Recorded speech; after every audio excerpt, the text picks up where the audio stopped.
Hello, dearest friends, beautiful souls of love and light. This is Nenari, Princess of the Sea, coming to you with the next video on the Sacred Path, Sacred Union Journey of Twin Souls. In this video, I wish to share with you about the wisdom of what we call as past lives or other lives in the Sacred Path Twin Soul Journey. Now, the first thing that I will share with you is something that quantum physics has now shown us. So, science being the marriage with spirituality now, of what we as ancient seers and mystics have always known, and we as spiritual beings have always known, which is that there really is no such thing as a past life or a future life. Everything is being lived right now, right here, all at once. So all of our lives are being lived right here, right now, in other dimensions, in other parallel universes, and parallel earths, parallel lives. And so the reason that we resonate so much with our other lives on the Sacred Path journey, as well as in general in life, is because we are tuning into, like a radio station, we are tuning into those other lives. Now, there's a very divine reason for these lives to come forth to us.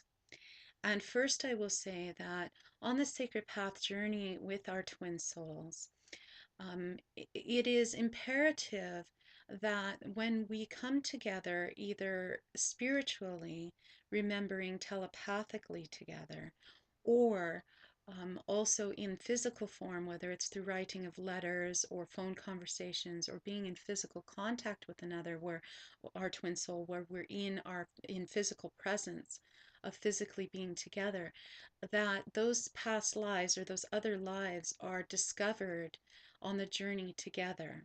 I have many people who come to me for twin soul readings or twin soul mentoring sessions and whatnot that I provide on the journey, and I'm often asked, can you please tell me about the other lives that I have with my twin soul? Now, oftentimes I can confirm if you come to me and say, we've had this life, is this true?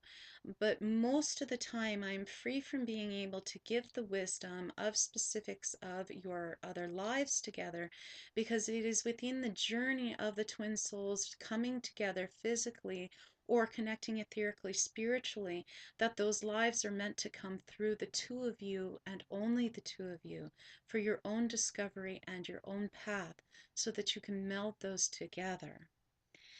Now, when other lives come up, there's often associated with it a lot of pain. And I'm going to delve into that because I feel it's so important, because I've experienced it. Not only my twin soul and I, my beloved sweet Troubadour and I have experienced this together.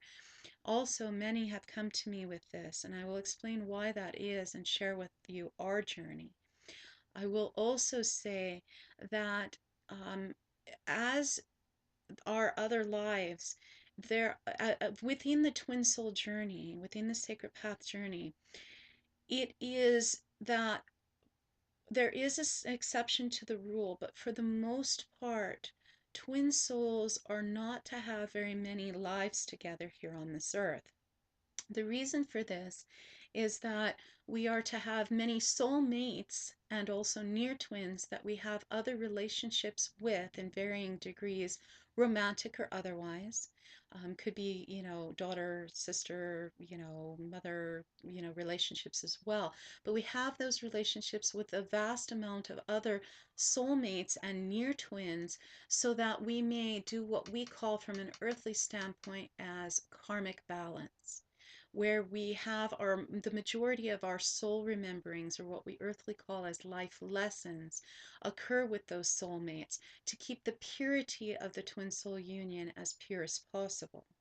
Now, what often happens is those key lives that you do share together with your twin soul, though, do have a pain within them usually, and usually soul rememberings or life lessons that we are to remember or learn together with our twin soul in melding the emotional body, the mental body, the spiritual body, and the physical body that I spoke of a couple of videos ago when speaking about the crises and the testing and the runner dynamic, about those melding of those four bodies. And you can refer to that video. It's here in my YouTube's videos.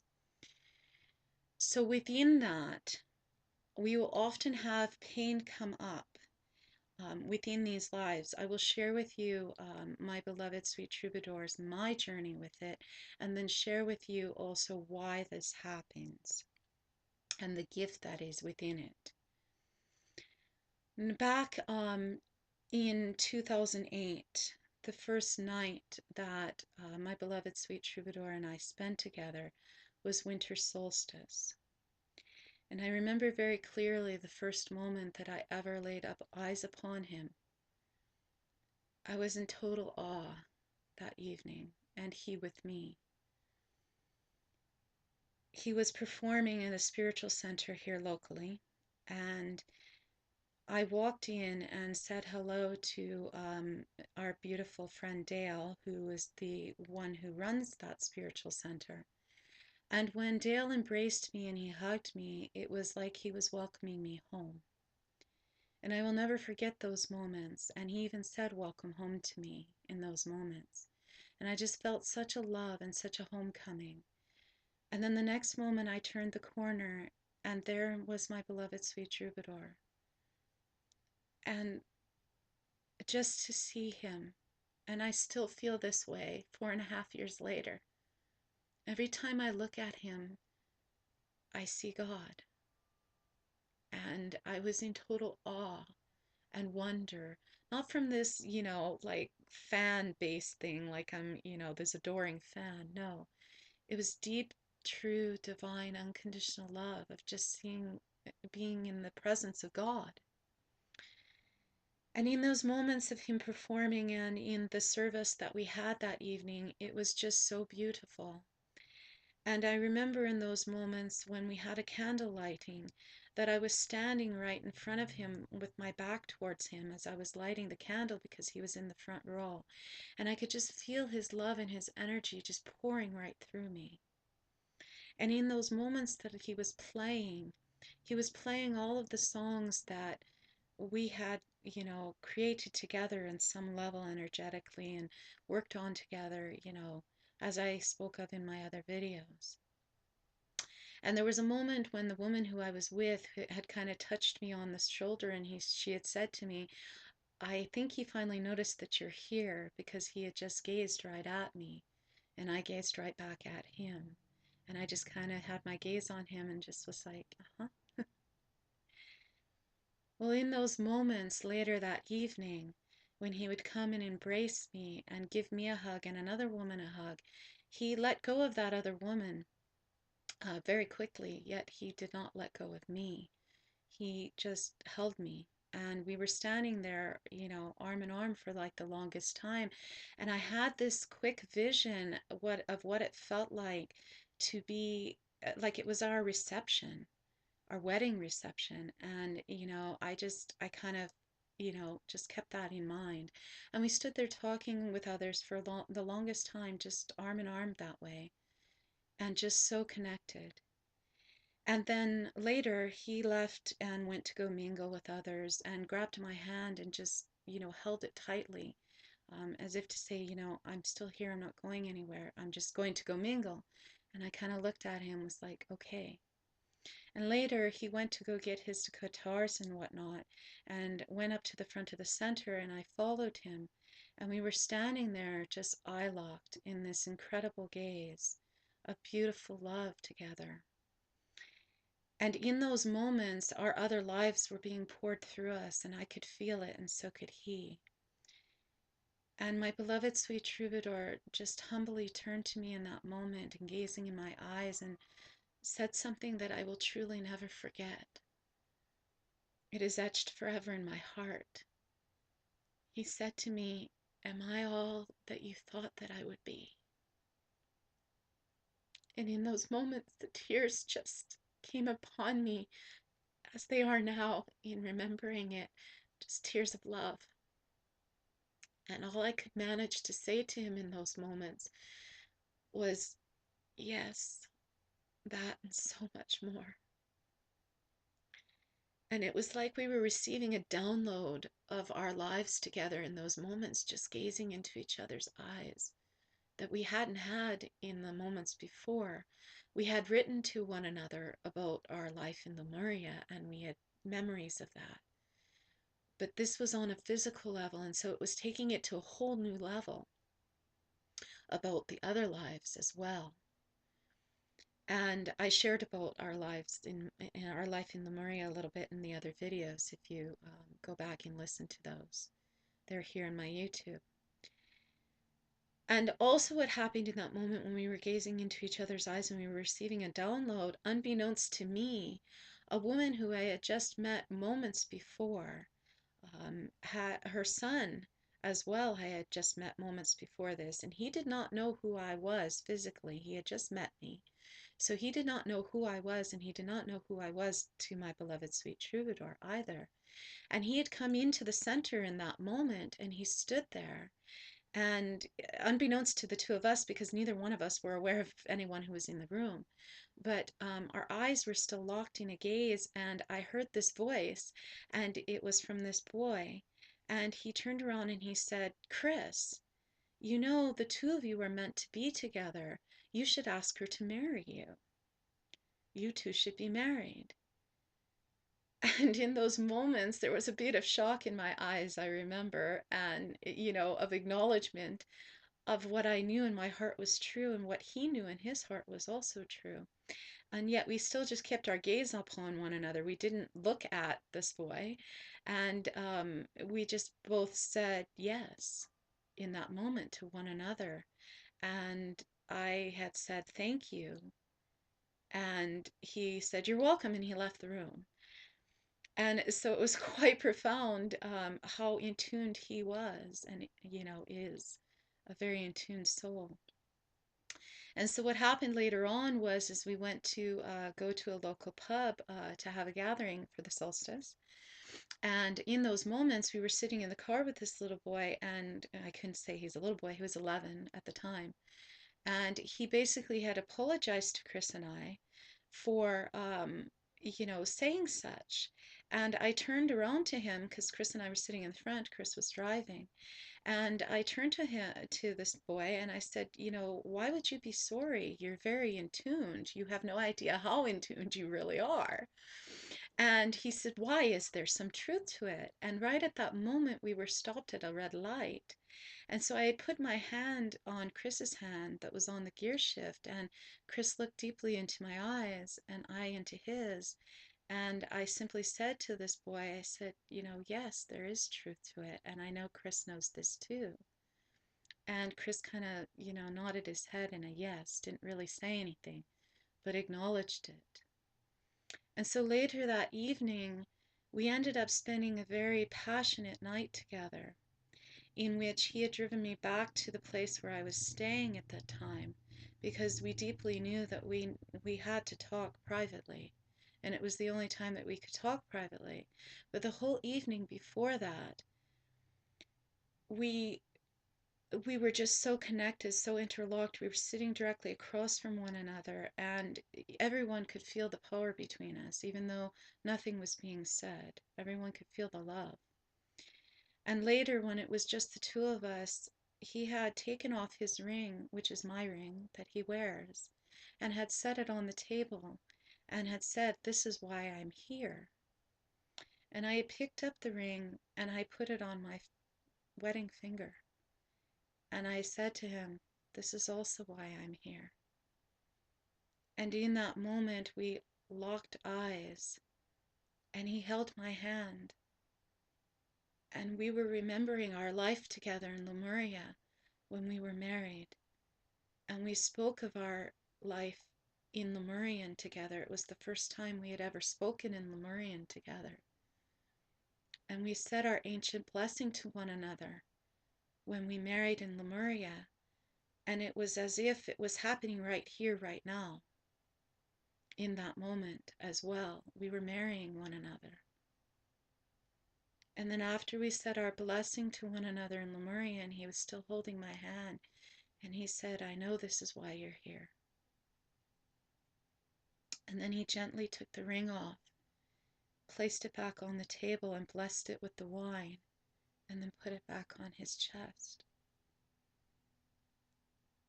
And then right at that moment, we had our waitress come up to us and ask us if there was anything else that we needed. And Chris had said that he wanted some more wine. And he also asked what the remainder of the bill was after everybody had paid. So our waitress said, let me get it and I'll let you know. And she brought back the tab, and the tab was exactly $12.12. And she handed the paper to him and said, oh, by the way, the total after everything was done is $12.12. And the two of us just looked at each other, and we had that instantaneous inner knowing, because we know that our 12 is so powerful for us in Lemuria, in now, our soul path, our life path numbers are 8 and 4, which equal 12. And so we had that instant inner knowing. And then later, as he was driving me back home, we had the most amazing experience back home to the place that I was living at the time. We had the most amazing experience. We stopped along the way at different points because he had to take a leak, as he called it, which I found very funny. But we also had times when we were struggling too. And I had gotten frustrated with him because he was telling me how he couldn't be with me and how he had this mission.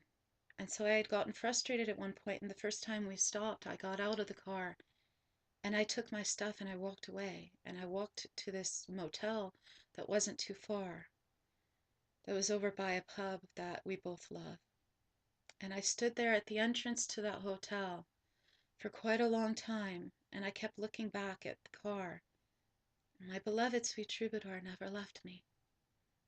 He was still there the whole time.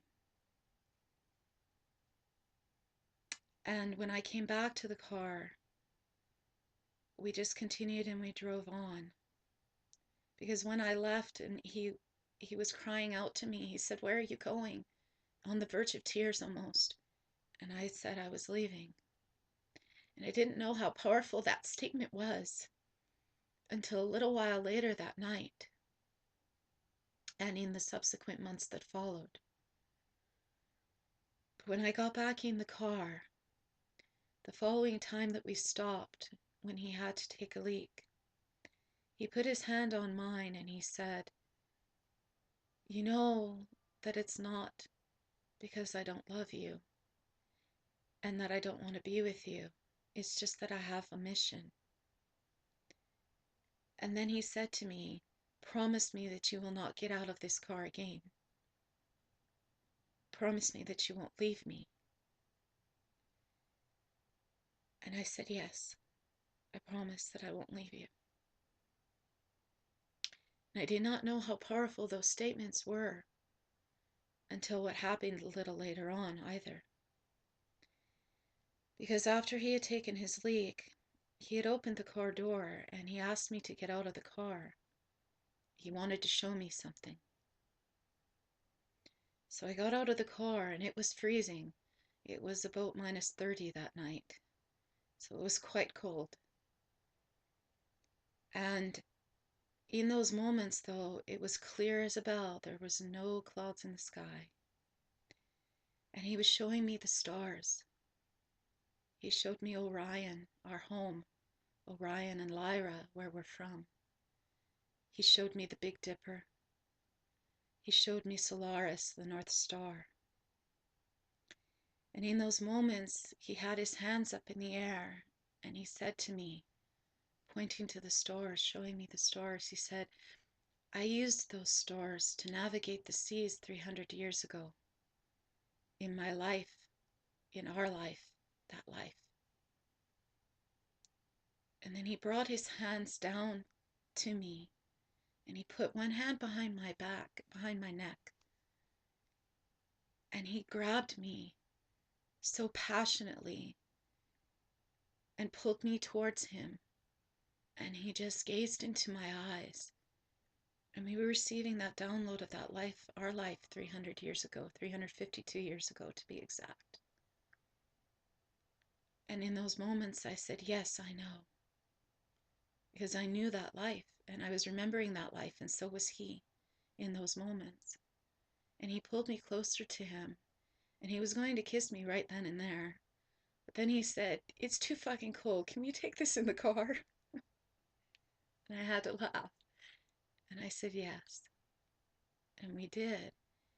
And when we got in the car, I just gazed at him and he gazed at me, and I took his face in my hands and I just kissed him.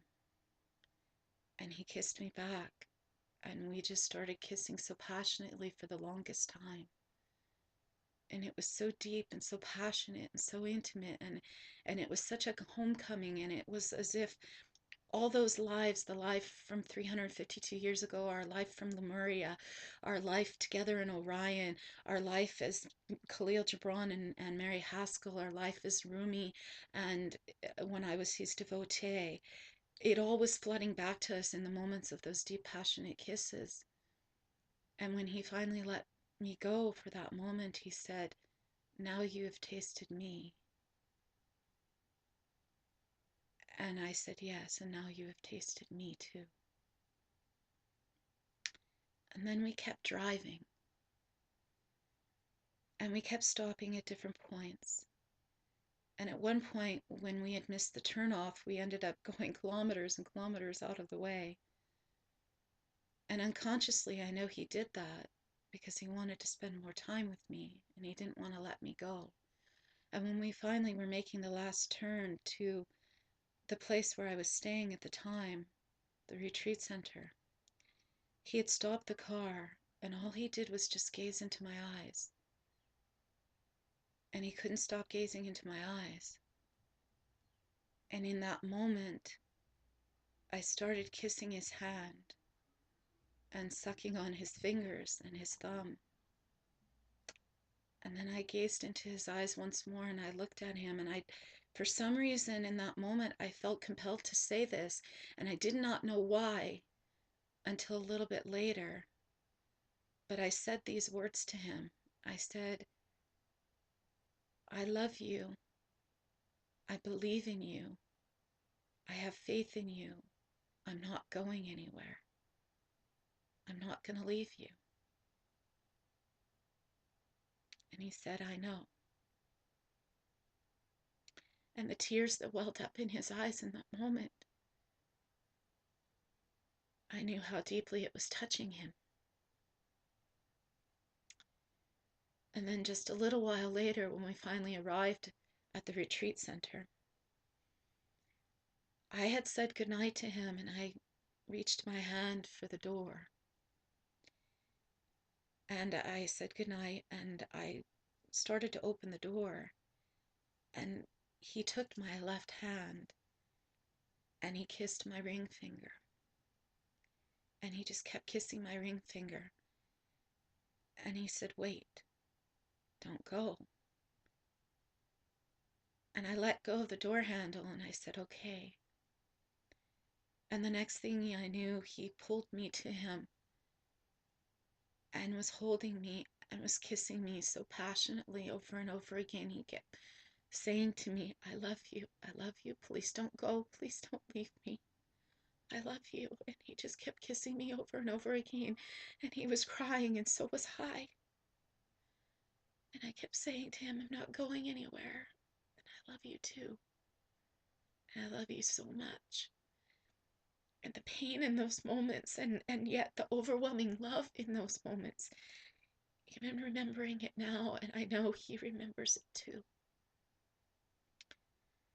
And so in those moments, we just kept kissing one another, and then our hands were just on fire for one another, and we were making out, and it was as if we were reliving that life in Lemuria in that moment together, when our hearts were so torn by the departure.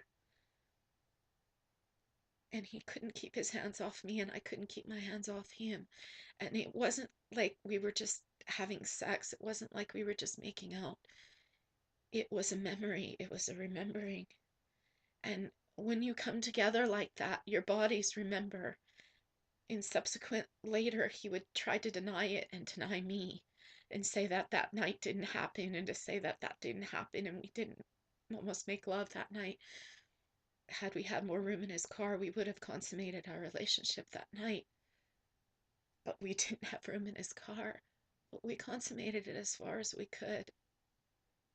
And it was extremely passionate, and it wasn't about having sex. It was about a very deep divine love and a very deep passionate love in those moments. And we have had moments together since then like that. Although they have been few, but they have been very intense and very powerful. And then what happened was he kept saying, "Go, you have to go." And then he would pull me towards him again. And then I'm Here came on as he had a CD playing of all of his music. And he turned off the CD player. And I stopped kissing him and stopped holding him and had stopped feeling him and touching him as he was touching me intimately. And I turned the music back on and I said, "No, leave it go." And then the same thing happened once more when Song of the Troubadour came on. He did that again and he said, "No, I have to let you go. You have to go." And I said, "No." And I turned it back on, and there was this push and this pull that was going on because we were feeling so much between us. And we were together for what seemed like forever. We were together that night until 4 or 5 o'clock in the morning, maybe later. I don't remember. I had journaled it, I think, as 4 or 5 o'clock in the morning. And all we did was just make love to one another in those moments. And then finally, when we got out of the car, we had the most amazing experience happen that never has happened before and has never happened since for either one of us. When we got out of the car, it was snowing. He called it diamonds falling from the sky that night. And yet there wasn't a single cloud in the sky, but it was snowing. And he just held me in his arms and he said to me, "When anyone looks up in the sky and they see those diamonds falling from the sky on a clear night, they will remember, and they will remember us. We will remember each other. We will remember, and we will know." And he kissed me one more time, and we said goodnight to each other. And I walked into the retreat center and watched him drive away.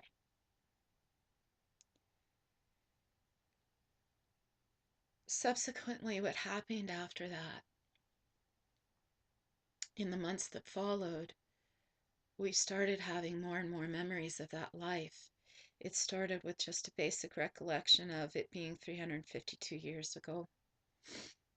And then in April of 2009, one night, Chris wrote me this letter.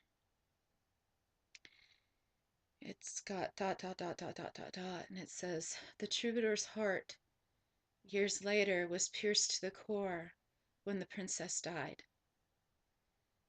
He mocked the very sky for denying the passage of her vows declared at their wedding. Time and consequence being the ultimate mockers of vows made by the hearts of mere humans. He then made a vow not to the sky, nor to the gods, but to the light, but to his own heart. He vowed to be the vessel, a vessel of light, of love, so pure, so refined, that the ultimate vengeance against time and consequence would finally be had. Thus, he again set sail, this time not in search of a princess, but rather to purge all that love would vow and yet not hold. My mission is not to embrace another princess, but rather free the world from that which resonates in places yet attached to less than the heart of the very master artist. Thus he turned to the seas once again, into yet another bitter cold known so well. The troubadour again sought a wisdom, or sought a king, a land, a place alone he must journey towards. My response to him that night was this letter. ...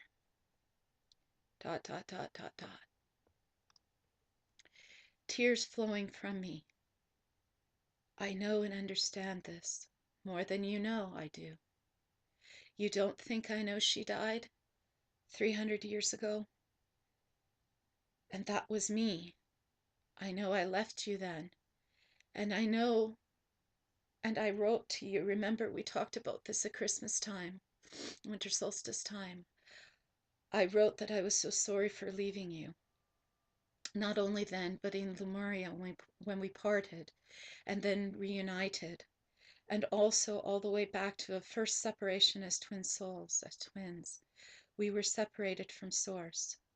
The vow made to purge all that love would vow and yet not hold, freeing the world from that which resonates in the place yet attached to less than the heart of the very master artist.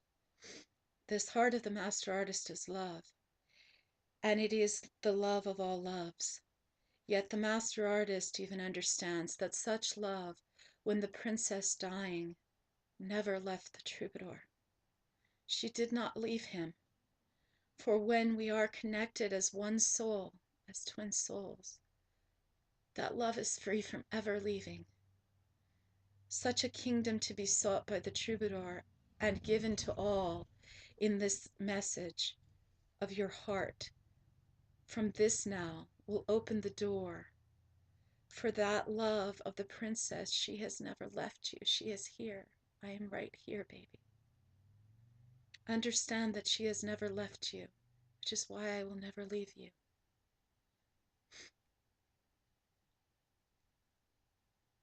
Understand that the healing of your heart from this now will open the door to love once more, as the vows given at such a wedding are vows that are forever and a day, and never to be broken.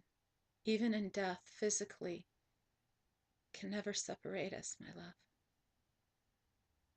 This is the message that the troubadour is to sail to now and live and be. And Chris had written back, so be it. This is our journey. So he knew and knows and remembers.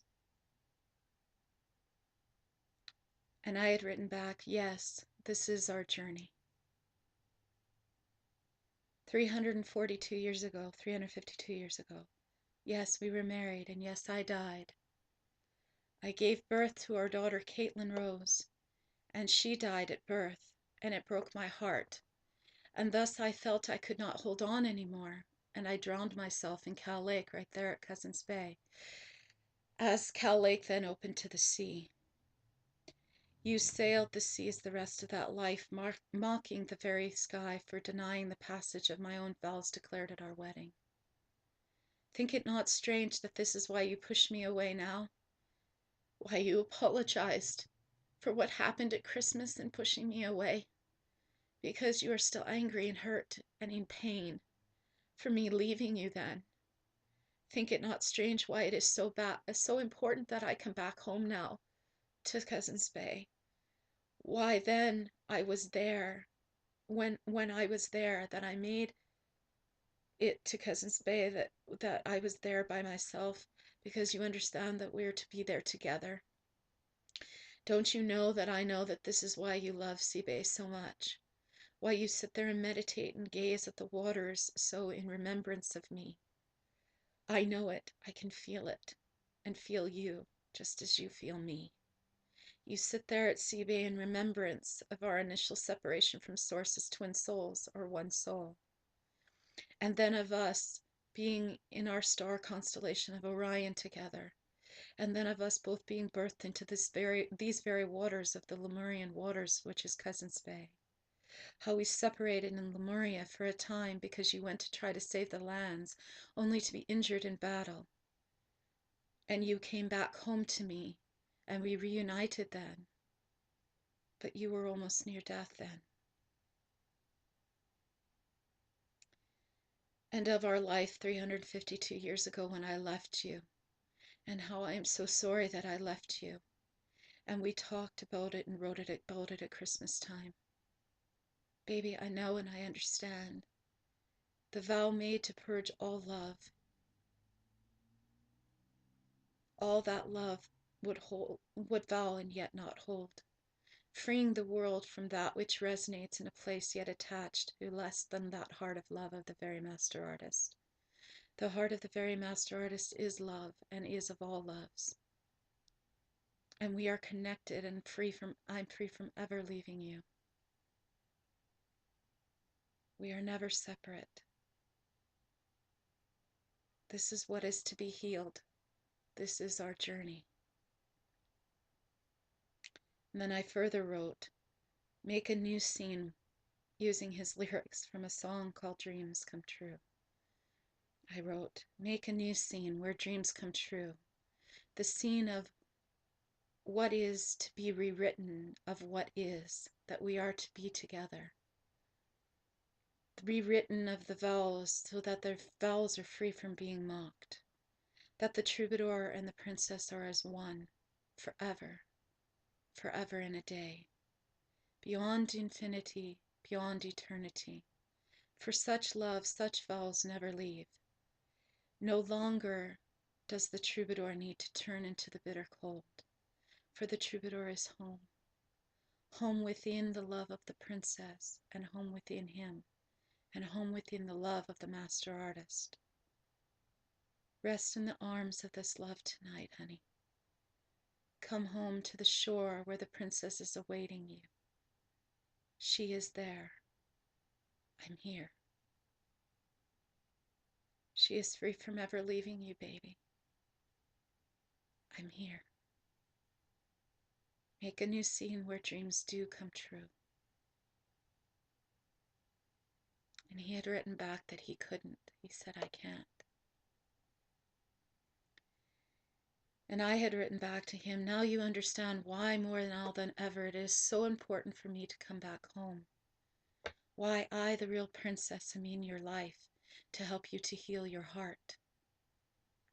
To free your heart from being pierced to the core as you were when I, the princess, died then. For now I can set you free within such love, and then you can love whomever is the princess for you, even if it's not me. My heart tells me otherwise. And the master artist herself has even told me otherwise. And you even know this, because we spoke that it is written in the Akasha. For we both have seen such of your own freedom and such vision of us. Yet the moment is now for me to help you to heal your heart first from this pain. For you to embrace the princess and also free the world. And free the world starts from freeing your own freedom, freeing your own heart. And this is why I'm here. Why the princess is here. If you are to then turn to me, then so be it. Then you are. If you are to turn to another, then it is another. The master artist has asked me to come to you, into your life, to give you the gift of unconditional love, to free your heart into the same love, just as you freed my heart when we first came together. Please, baby, allow me to give you such a gift that has been asked of me by the master artist. Then you can choose if I am to be such the princess that your heart calls to, or if it is another. The troubadour's heart is to be healed, so that he can in his mission heal other hearts.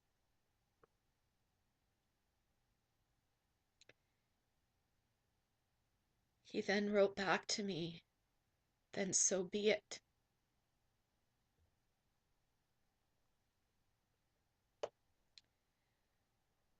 Someone recently wrote to me once saying to me that her twin soul had abandoned her in more than one lifetime, so working through the anger isn't so easy. As you can see from the letters that I've read that Chris and I have written to one another, the anger, the hurt, the pain is not so easy. I still feel it in me now because it's within him and we share the same soul. It's not easy. But that's the whole reason that we are to remember our lives together, is for what I wrote 3 years ago now, over 3 years ago, to my beloved sweet Troubadour. It's to heal our hearts. And that's why those lives come to us. Why what we call our past lives or other lives come to us in general anyway, but also in particular for the sacred path of the twin soul journey. It is so that we can open and heal our hearts to come to unconditional love and true love, so that we're free from running anymore, so that we heal what's within us, and that we come to a place of understanding that it's just an experience. It was an experience that we just chose for this life or those other lives. And I will share with you how I came into healing it within me. I'm still healing my sweet Troubadour's heart. And I will share that healing in surrender in the surrender video that is also being launched as well for the sacred path, the sacred union journey. I will share with you what happened as a result of that life 352 years ago. 2 summers ago, I ended up in those same waters, the waters that I spoke of, that I drowned myself in our life 352 years ago. A friend of mine and I went out paddling from a place called Dog's Beach to Cousins Bay. And at one point, she was out further in the water than I was and could not see me as well and could not reach me. And I was paddling, and with my heart condition and my health and everything, I got to the point where I was in total surrender and I could not do it anymore. And what happened was I entered the vortex portal of that life. And I actually began reliving that life 352 years ago. Now, unbeknownst to me, at that exact same moment, Chris was in the cliffs directly above me, hiking and running on his way to Cousins Bay. And I could feel him, but did not know that he was physically there, but I felt his presence, as I often do, and he felt me. And in that moment of surrender, I was releasing and letting go, and I was reliving that life when I drowned myself, because actually I wasn't aiming to drown myself in that life. What I came to understand was, as I was attempting to do what I thought we would do, what we do in Lemuria, is we can breathe under the water in Lemuria. And so I thought we still had that ability. And so I was going into the water in that life 352 years ago, trying to cleanse myself of the pain that I was feeling from the loss of our beloved daughter that I had given stillbirth to. And so I ended up drowning myself in that life, and yet I was reliving that life in those moments in the waters 2 years ago. And I let go of the floaty. I couldn't do it anymore. And I felt myself sinking into the waters in release. And I felt myself starting to drown. And in those moments, all I did was, instead of saying Chris's earthly name, I called out his spiritual name, his soulful name, and I just telepathically yelled out, "Not to, please." And all of a sudden, I felt this hand, and it was his hand. And I felt him pull me up out of the water. And somehow I found the raft, and I just locked my arm over it. and I just started drifting with the current and ended up towards the side of the shore. And I could hear my friend calling to me. She was calling out to me, but I couldn't hear her, and I couldn't stand up, and I couldn't I couldn't get my bearings. I was so disorientated and so distraught and so out of it. And I finally was able to somehow get my footing, but I was vibrating and I was shaking so badly when she finally paddled up to me and she said, "My God, are you okay? What the hell happened?" And all I kept saying over and over again in those moments, I could barely hear her. It was like I was still in that vortex almost. And I just said, I kept saying, "I don't know." And I was just vibrating and shaking so, and I just kept saying, I don't know, Shayla, I don't know." And she's like, "Well, can you make it to shore?" And I was just like, I don't know how far it is, I don't know." And I kept saying that over and over again to her. And she said, "Well, let me paddle out." So she had paddled out and had gone around the corner basically, and then came back, and she says, "Well, it's not too far, do you think you could make it? I know how much you want to go to the shore." And I said, "I don't know, I guess I will try." And so what I did was, instead of paddling out, I didn't have the strength, but I had the strength. It was weird. It's hard for me to describe it. But what happened then in those moments is I hugged the shore, and I just basically walked on the rocks, and I ended up cutting my feet on the rocks, and had some blisters in the end. But I just hugged the rocks and was holding on to the raft so tightly and just walked, basically, walk, swam, hugging the rocks the whole time, and made it to the shore.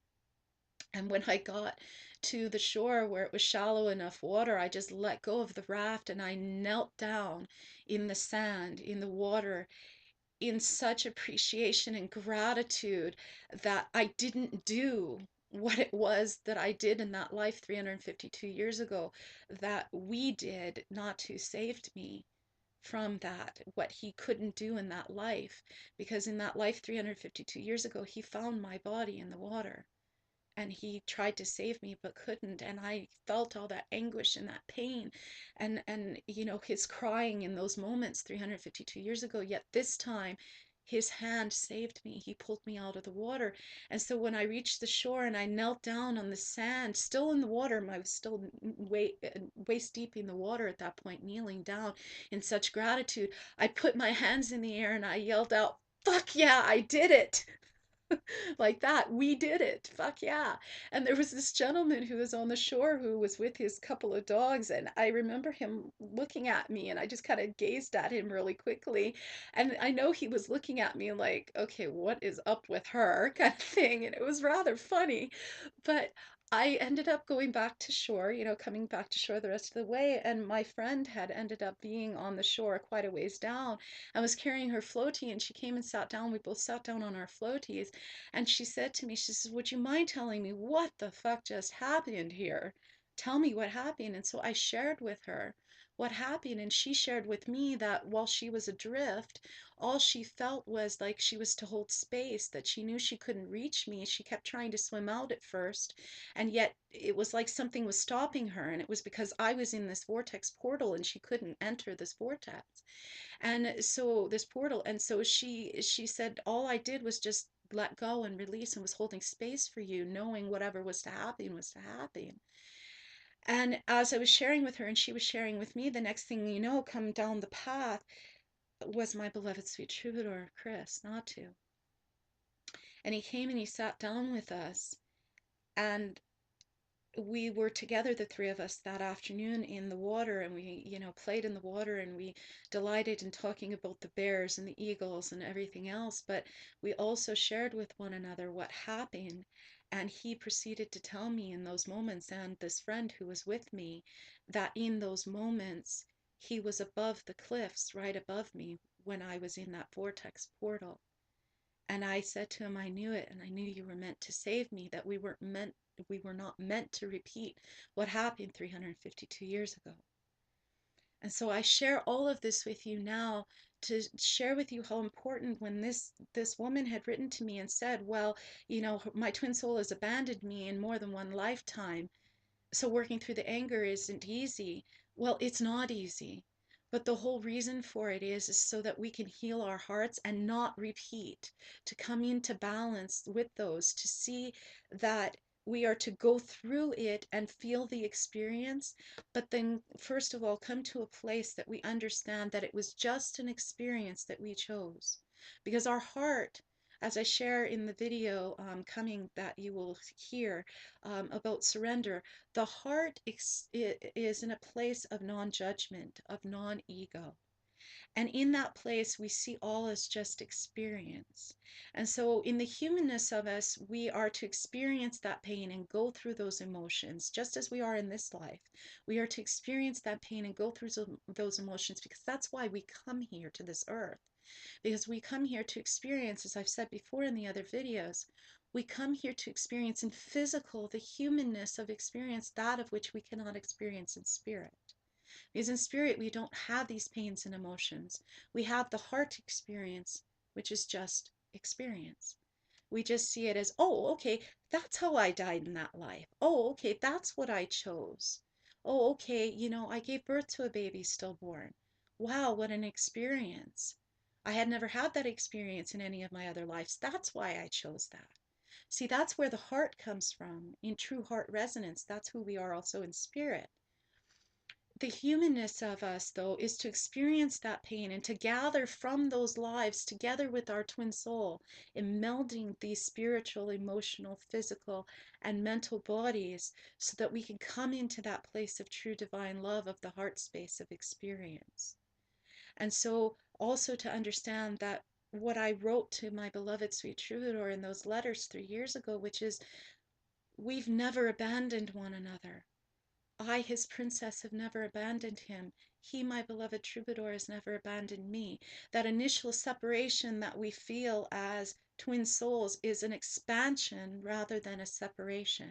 The separation is an illusion. There is no separation.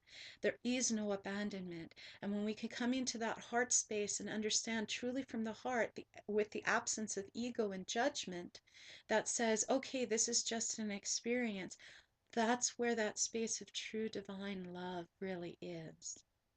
That's where that space of being love and being love now means.